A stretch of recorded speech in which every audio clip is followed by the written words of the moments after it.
Alright, this is Fullest House, first edition, where we are playing Vaettiheim. It is turn 37. Let's see if Pangea walked into our trap. Probably not. Oh, wow, a lot of raids back from Pangea. Alright, I was expecting this war. Oh, these are seduction attempts.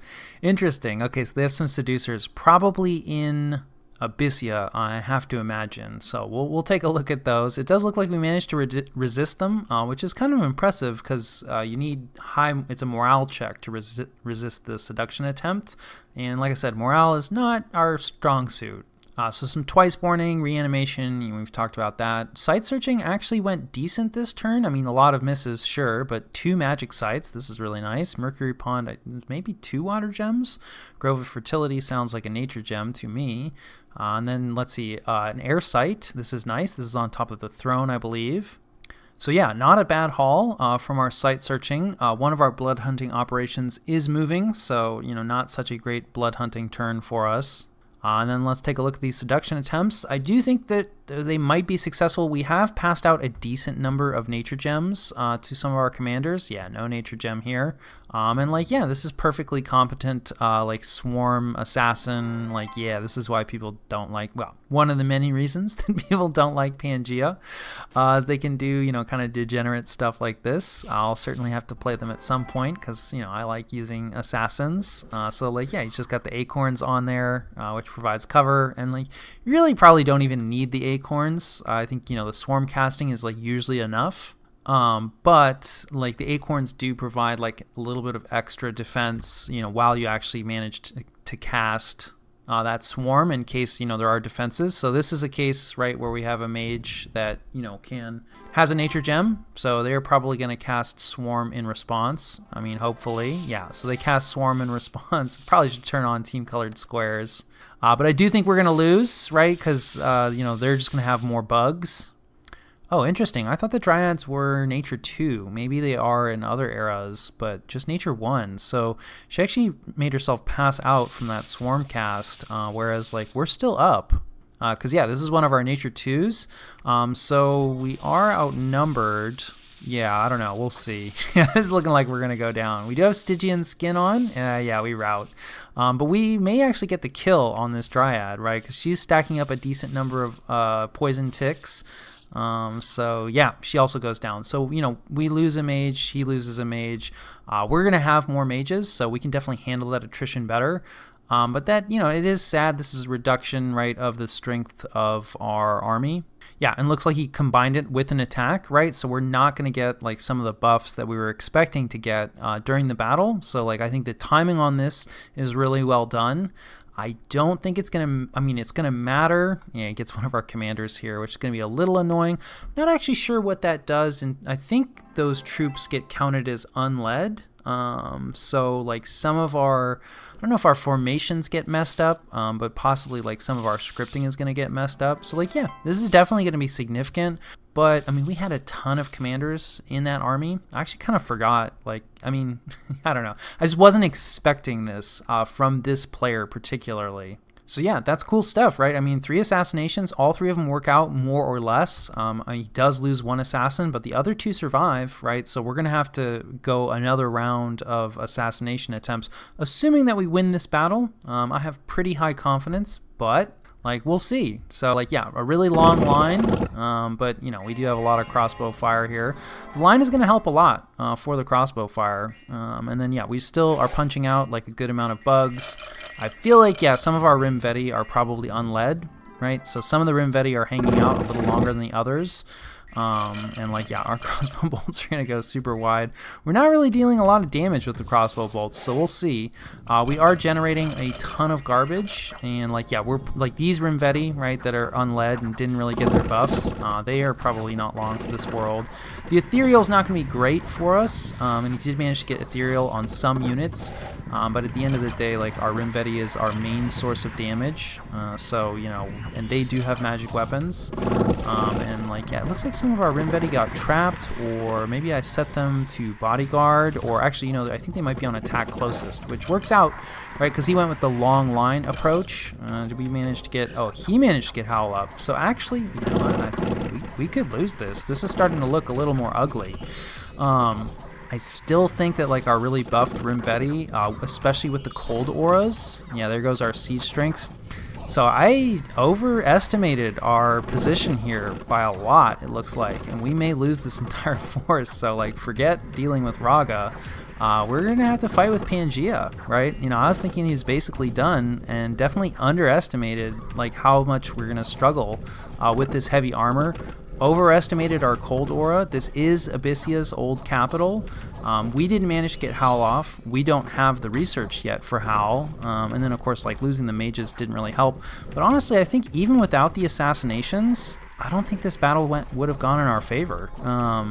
So yeah, I'm not really sure. I'll have to watch this, you know, a couple more times to like really figure out like what went wrong. We were outnumbered, definitely, and I was worried that, you know, we wouldn't have enough chaff generation. But I also felt that like, you know, we definitely brought a lot more mages to increase our chaff generation. But yeah, like it just wasn't significant. I guess we just didn't really have like the necessary damage output. And this is definitely, I think, a bit of a wake-up call for Raga, right? Because like, if we're going to struggle like with heavily armored units, like these guys are a lot less threatening than Zayeden.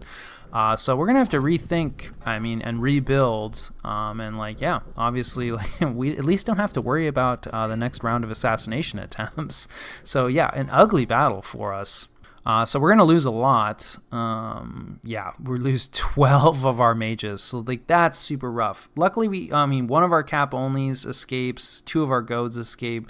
But there's no other way to cut this. And we lose, 60 basically of our Rimvaetti.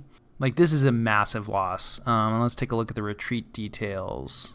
So the retreats at least went pretty well. All of our commanders survived, and then, you know, of like the random guys that got loose from a commander, most of them survived. But we definitely still lost some additional units in the retreat. So anyway, you know, cap only, right? The Rimvaettis, like we can't really replace this in a lot of ways. Like we will be able to get up to these numbers again, right? And we have some Rimvaetti in like our trap group. So, you know, we can get up to about 80 Rimvaetti again. But like, right, in terms of having like multiple Rimvaetti armies, like that's pretty much off the table now. At least not until like the very, very late game. Now, that said, like we're already talking about how we needed to transition away from Rimvaetti, but it doesn't change the fact that like these are extremely valuable units that we do not have anymore. Losing the siege strength really, really hurts. And yeah, the hurlers did not really do much for us. I wasn't really expecting like great things from them, but I was hoping they'd do a little bit better than they did. But yeah, very gold expensive. Like this is a very expensive loss. I would say our crossbowmen really underperformed for us. I feel like, we had over 100 and we're in the cave, right? So we get the accuracy penalty. But I've always felt that like the bows are so wild anyway that I've kind of questioned like how much that really matters. We did get wrapped pretty badly, right? I've talked about how like I don't really like that long line sort of approach. But I think in this case it did work out for him. And may have been some of the reason that our crossbows like weren't as effective as I was expecting, because they just didn't have as much time. Some of them were engaged in melee, too quickly. On Pangea's side, right, like especially too, I hadn't responded yet to his suggestion of original borders. I doubt that deal's still on the table. I'm still not interested, right? Like I think that we still can beat this army. I don't want to say easily, especially having just gotten slapped in the face with it. But, we have a foul vapors trap like ready for it. It's a completely different threat vector and one that I think that he's more or less not ready for. Now, he does have 2 pans. They have a lot of nature, but, let's just double check. Yeah, they did have nature gems, of course, because they cast Howl. One of them did. Yeah, right. So this guy cast Howl, and he might cast some poison resistance, right, if he ever wakes back up from the Howl. But, like, yeah, no gems on this guy. So I just don't think, that foul vapors is, like, really on his mind. So yeah, this war is definitely going to continue. I will say like the Grove Guards, all of his groups of units got a lot of kills. Like I think we just straight up got outclassed in that fight. We needed more units. If we'd had more berserkers, right, to stand up to some of these units, I think we would have been in much better shape. But the Grove Guard, for how many there were, they got a ton of kills. And I do think that is highlighting, like these guys are tramplers. And I knew that would be bad for us, but I did underestimated how bad it would be for us. So you do always have to be careful, right? We made a lot of bugs, we made a lot of skeletons, so like a lot of these kills are those. But still, I mean, for 27 units to get 147 kills, like definitely, like some of those were, our Vetti that we cared about. So I think for our next force against Pangea, assuming that the trap doesn't do the trick for us, I mean, we're going to have to build up another force to get the siege strength necessary to get Abyssea's capital. I think there's a pretty good chance that Raga comes away with it. In some ways, this is kind of a good thing, right? Because we have a completely legitimate excuse now to not go hard against Raga. Which means that, I mean, at this point, we cannot really be the person to deal with the Zeddans. Eventually, maybe, but we just don't really have the strength at this point. And so I think there's a good chance those Zeddans went for the throne just to the north of Abyssea's capital. And I think there's a pretty good chance that Raga will just immediately go for Abyssea's capital and then probably be drawn off by attacks from other people, but we'll see. Anyway, because we lost our army, right, we probably won't be the ones to have to deal with the Zedan hot potato. So I guess that's a silver lining to a crushing defeat. But yeah, we're definitely going to have to, rebuild and recalculate. And it's definitely, big slap in the face. And then we have it's an even smaller raiding group. We didn't PD dump, but we at least have 6 PD. And as far as raiding groups go, we actually have a chance to beat these guys. I don't know. These Satyr are better than I thought. I'm really not sure why they're doing so well. I mean, I guess they did outnumber them fairly significantly, but their stat line is pretty mediocre. But they come away with it with almost no losses. So yeah, we're definitely gonna have to deal with this. But we have some stuff in position, and honestly, this could be dealt with, with just a province defense dump. We took control of some location. I'm not actually 100% sure where this is, but we don't mind taking control of provinces. And then of course Patala is raiding out now against Gath, which we catch. So most of their sacreds, or at least a good chunk of their sacreds, against some of the remnants that I guess are set to retreat, and a little bit of province defense. So that's probably good for Gath. They're in kind of a similar position, or rather we are in a similar position now to them in a lot of ways, which is not good. And then we get raided again by Pangea, so it looks like he split. I think this is a split of the raiding force, or he might be able to foreign recruit those Pans from certain provinces. And we don't really have any province defense. We definitely moved our raiders out prematurely. I was expecting to get raided back, but the expectation also was that we would win the army fight, right? So that we could then split some stuff off from our triumphant army and easily deal with these raiding groups. That is not the case. So we're definitely going to have to recall our raiders and readjust. So a rough turn. Let's take a look at the events. I'm sure that will cheer me up. We lose some people and a little bit of province income. This definitely sounds like possibly a Vineman attack in the not too distant future. And brigands, our constant companion. This is in a farmland, so ideally we will patrol this out relatively soon. And then one of our cap onlys has foreseen a major event, another deathmatch arena. Would have been nice if she could have foreseen our defeat. That would have been much more useful. And then also in the silver lining department, some of those mages were twice warned. Still, that's 9 mages that we lose permanently. So still massive losses, but definitely in the market for silver linings at this point. So yeah, I'll catch you guys after the jump. All right. This is the situation and what we are doing about it. I call this piece Things Have Gone Awry. So as you can see, we have all kinds of movements going on. Let's see if I can remember everything. Really, the main takeaway is we're trying to raid as many provinces as possible. We're not going to raid, these 3 up here. There's a decent chance that Pythium raids out, and I'm really not interested in bumping them right now. And if Marignon wants to pick up some of them, that's also fine. But, all these places that have been re-raided away from us, we're going to hit those, except for this cave. I was a little bit tempted to do a remote attack spell just to send a message, but then I figured, it wasn't really worth the gems. With the message we hope to send, right, is that, this war is over. This is not a thing. There's no comebacks, none of that. And I have no idea, what... Yeah, this player, like I said, has been really difficult for me to predict. So I feel they have really 3 options, right? They either, take this army and march it at, one of my forts or my capital in sort of a revenge move, or they decide Abyssea is their new capital, right? So they just hang out and try to do recruitment and, try to defend that and make my life as difficult as possible.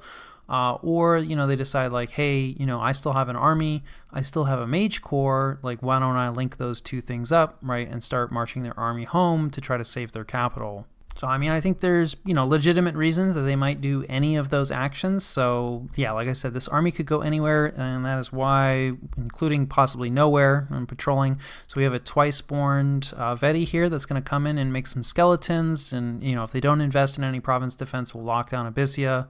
Otherwise, we have kind of one of our newer raiding groups that we're planning on using against Raga. And so it's pretty similar to what we've been doing. We've given him a frost brand. He's still got his bodyguards. We're also going to try to, put on some body ethereal, maybe some luck if we get really lucky. Some swarm as well. We may drop the swarm, in the future and try it just with the body ethereal. But we've seen a smaller group, and like at this point, 3 mages invested. Yeah. It's still actually relatively cheap gold-wise, just because these hags are so cheap.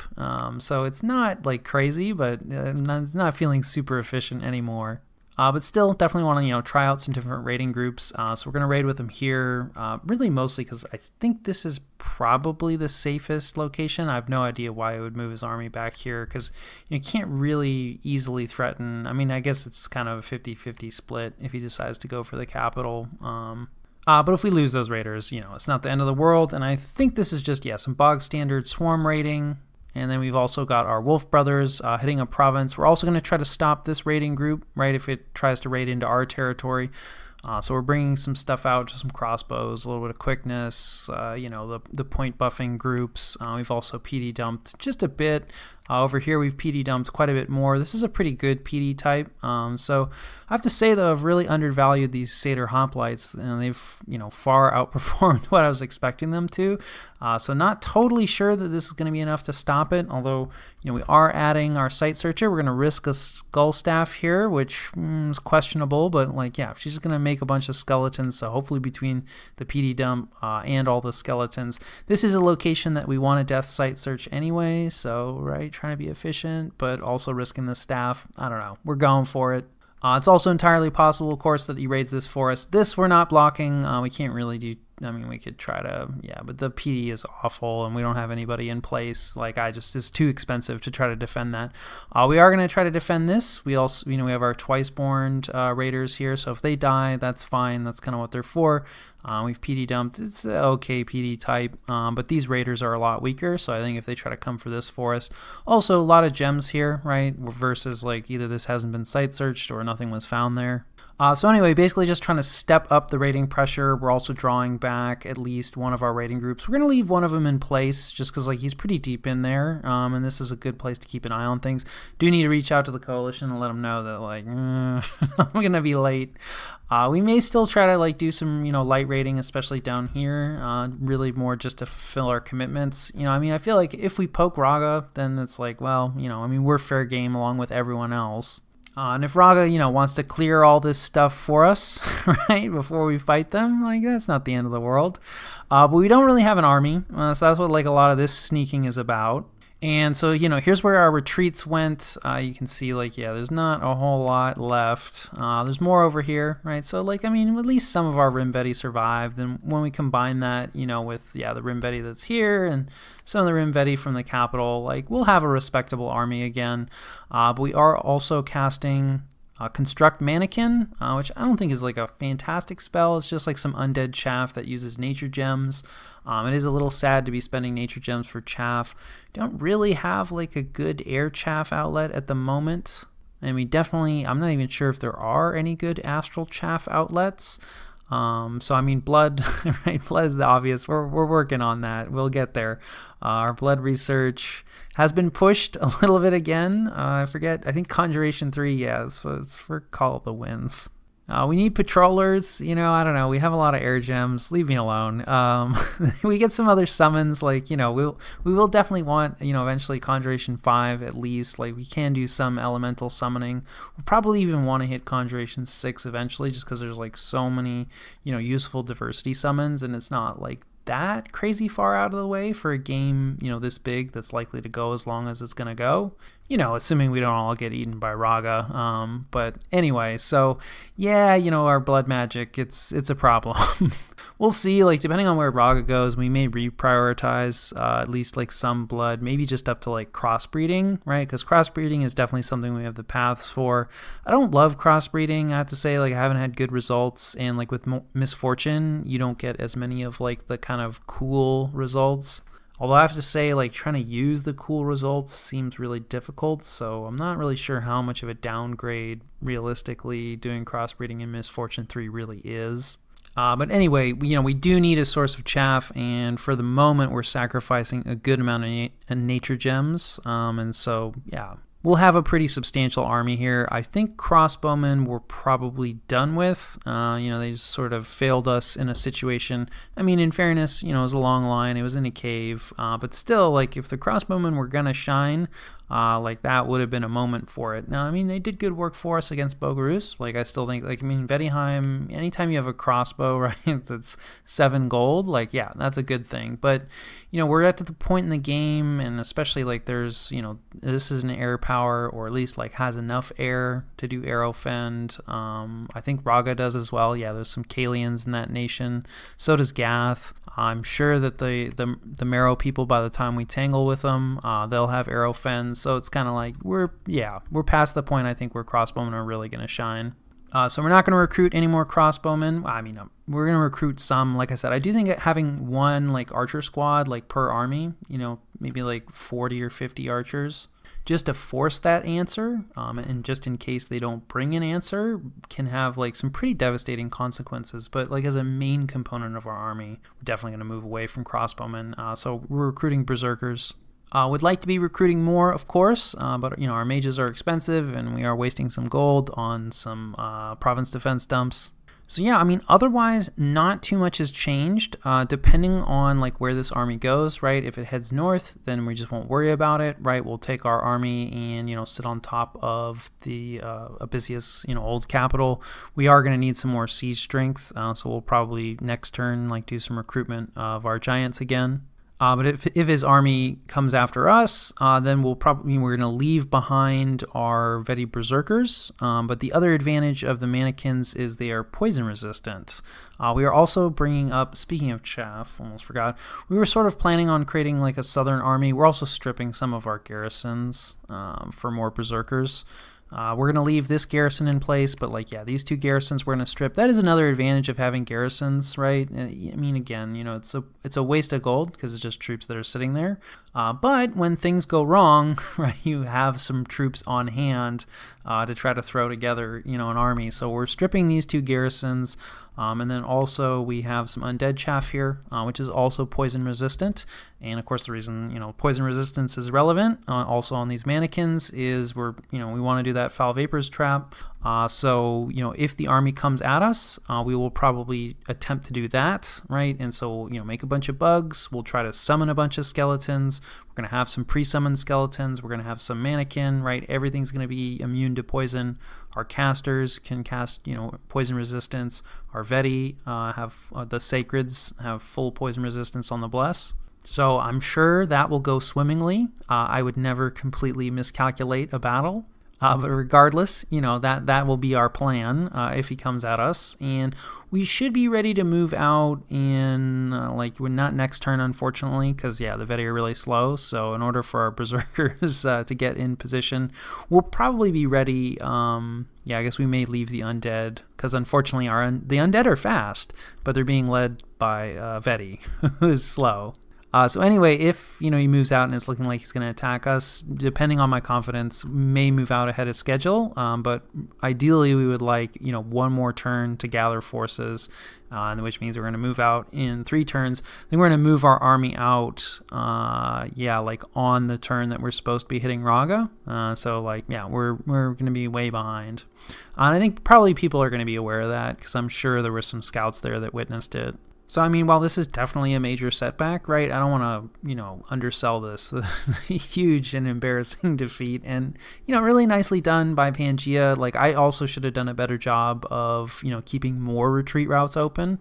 I was getting a little too complacent. I mean, we did still hold some retreat routes, but the more routes you have open, right, the more stuff survives. And we definitely could have put harder rating pressure. I wanted to stay home and research, right? It's like, yeah, let the army do its thing, and then we can break off some pieces to recapture stuff. Like, most of these weren't like super valuable anyway, right? In terms of gems and like gold wise, there's a lot of unrest here. So, I just felt like it's not really worth it. Like, I'd rather get the research, and like, I think we're going to win this pretty easily. And so, yeah, right, got overconfident, got complacent, and, fell into some bad habits as a result. So definitely nicely done, by Pangea, and, a lesson for me as Vaettiheim, and also I think somewhat about the late age. Also importantly, like, and again, speaking of being overconfident, we're so close to Alteration 7, so we didn't have mass protection for that fight. And then the other big thing, which I almost forgot, protection related, I don't think I was super, I mean, obviously I was pretty off base, but I think the problem is that this is Abyssea, so it's Heat 2, and in fact, I haven't looked at this. Let's take a look. But our protection, right, especially on our sacreds, is, temperature scale related. Yeah, right. So like I knew that like heat is not good for the Vetti, and especially for the Rimvaetti, but like I just didn't quite appreciate like how much of a swing. I mean, this is almost like the worst case scenario for us to take a battle in. I'd gotten used to taking battles, right? Bogarus also, I don't forget if they were cold 2 or cold 3, but like oftentimes we were fighting in cold 3. So our Rimvaetti were at the peak of their performance, and I haven't actually really used troops, right, with cold power, ice power very much. So, while I vaguely knew that it's like, okay, yeah, like, Abyssea, but I was really more thinking, it's like Abyssea's out of the game, right? So I was thinking like, okay, we don't want to attack Abyssea, right? Because they have like the heat scales, and that's going to be a problem for us. But like Abyssea's gone now, right? So like not such a big deal. But of course, like, they still have, their scales in there to an extent. And I think we should check, but I think Pangea also took heat, and I didn't really pay close enough attention to like, well, what is the heat? What is the temperature in this province like right now? And so like, yeah, our skills are getting absolutely wrecked. Now, some of this is coming from the darkness. Yeah, we're getting -2 from the heat, right? So like, it's not quite as bad as it looks, because once we get the blessings off, right? Like, okay, like now we're in a bit of a better place, but like, especially the strength, right? Our strength is we're already in a place where we're kind of like, doing chip damage. And then with the heat dragging us down, and then conversely, yeah, like our protection is so much lower in the heat. So like, yeah, just really didn't respect this. And then, like I was going to say that like, I mean, mass protection would have been nice, right? But I was thinking like, well, it's not that big a deal, because like wooden warriors, right, ought to get a lot of us, although it looks like it mostly missed. Who are they? Oh, the giants are soaking them up. Son of a gun. Yeah, because, I hadn't actually really combined with a siege force yet. So yeah, I mean, I think my confidence wasn't completely misplaced, right? Like, it's just, we shouldn't have taken this battle in Heat 2, and then I should have, kept the siege strength needed to, stay away until we had won the main battle, right? I definitely jumped the gun, right? And part of that is like, okay, like, let's go fast, and I felt like, okay, Pangea, we should be able to win this fight pretty easily since we did so well against Bogarus. But in this case, I think I went too fast. Right, and I wasn't aware that it's like, okay, I have a new unit type, right? So I knew that the buffs, tended to target the Rimvaetti over, our independent Vetti, our non-sacred Vetti.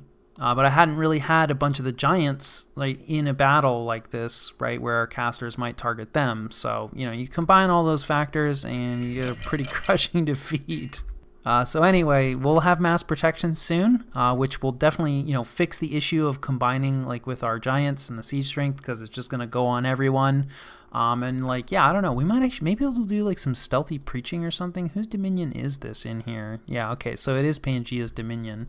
And if we look at it, yeah, we have a lot of priests. That is one nice thing about stealthy priests. You can, find out about people's dominion.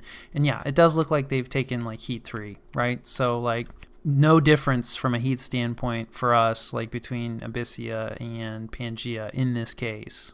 And it's actually going to make this war like significantly harder, and that is like something I was aware of it, but like, wow, it's really a huge difference. So if you're relying on the Rimvaetti, you really, really, really need to pay attention to the heat scales. It's probably worth, there's some strategic level spells that'll change the temperature, of a province. So, for a place like Abyssia, right, where we're expecting to have to sit a big army on and take a big battle on, it's probably worth, a few turns prior, right, to start lowering the province's temperature. And it definitely makes, Utgard a lot more attractive, right? Because they are also a cold nation. So anyway, a lot of discussion about that failure. Otherwise, I don't think we've caught anything too new and exciting with our scouts. We do know that, Marignon and Phlegra are fighting, although that's less from our scouting and more just, hearing it through the grapevine.